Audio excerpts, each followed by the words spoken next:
And we begin with breaking news right now at 3. An all clear has just been given after reports of an active shooter on the campus of Central Georgia Technical College. That's in Macon. We're told deputies searched the college and found no evidence of a shooter. Now they're still working to find whoever made the call in the first place.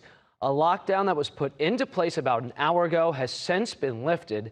This latest incident follows a string of hoax active shooters at campuses across the country. And just minutes ago, we heard from Bibb County officials speaking with one of our reporters down on the scene in Macon, who confirmed that this was also a hoax, with someone demanding some amount of money or there be a shooting at the college.